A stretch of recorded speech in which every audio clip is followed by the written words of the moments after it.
Right now, if you're lost, you pull out your phone, and a small blued tells you exactly where you are on Earth.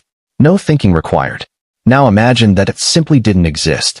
No GPS, no map, no street signs. Just you, an unfamiliar landscape, and a decision that could genuinely mean life or death. How would you find your way home? For most of human history, that wasn't a hypothetical. It was just travel. The very first navigation tool humans ever had was memory itself. Early hunter-gatherers built detailed mental maps of their territory, remembering specific trees, rock formations, water sources, and game trails, passed down through generations by word of mouth. Losing that mental map in unfamiliar territory was genuinely dangerous, so people relied heavily on landmarks, distinctive shapes on the horizon that told you exactly where you stood. The sky offered another guide. Ancient sailors and travelers learned to read the stars, particularly the North Star, which stays fixed in the northern sky while everything else appears to rotate around it.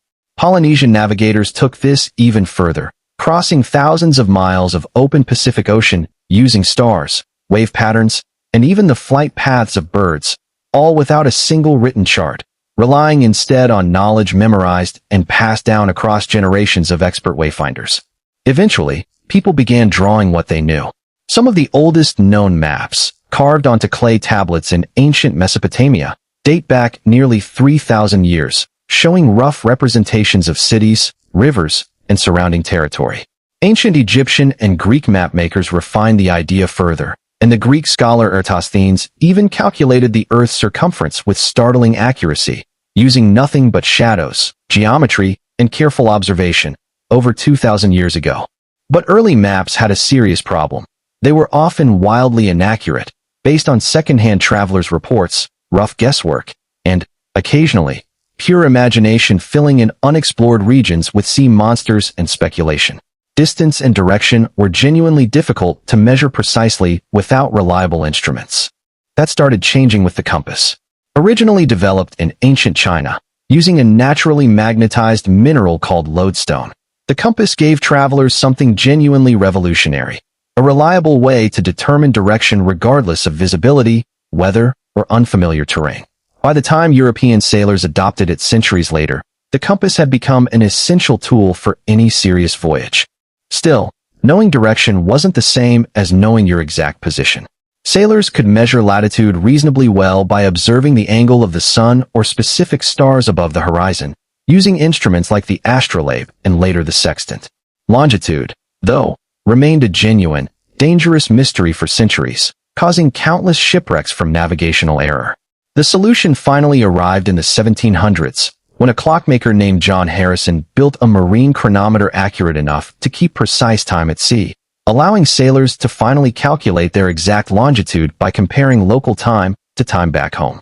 As exploration accelerated, mapmaking became increasingly precise and systematic.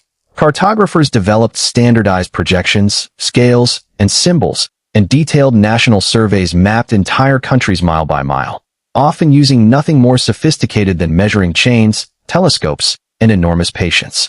Then, in the 20th century, everything changed again. Radio navigation systems allowed ships and aircraft to determine position using signals from fixed transmitters, a genuine leap in reliability over paper charts alone. But the true revolution arrived with satellites. The Global Positioning System, developed initially for military use, launched a network of satellites specifically designed to let a receiver anywhere on Earth calculate its exact position by comparing signals from multiple satellites simultaneously. Once GPS became available to ordinary civilians, it transformed navigation almost overnight. Dedicated GPS devices appeared in cars.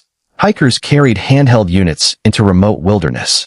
And eventually, that same technology shrank down small enough to fit inside the phone sitting in your pocket right now, quietly triangulating your exact position from space, dozens of times per second, without you ever thinking about it. Think about how strange that trade-off actually is. For thousands of years, finding your way meant memorizing an entire landscape, or trusting knowledge passed down carefully from someone who had made the journey before you. A single wrong turn, in the wrong terrain, could genuinely end a life. Now, an algorithm quietly recalculates your route the instant you miss a single turn, and most of us barely register it happening at all. So the next time your map app effortlessly reroutes you around traffic, remember what that convenience actually replaces.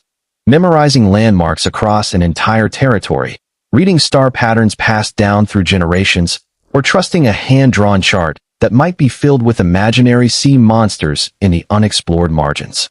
Finding your way used to take a lifetime of accumulated knowledge. Now it just takes a glance at a glowing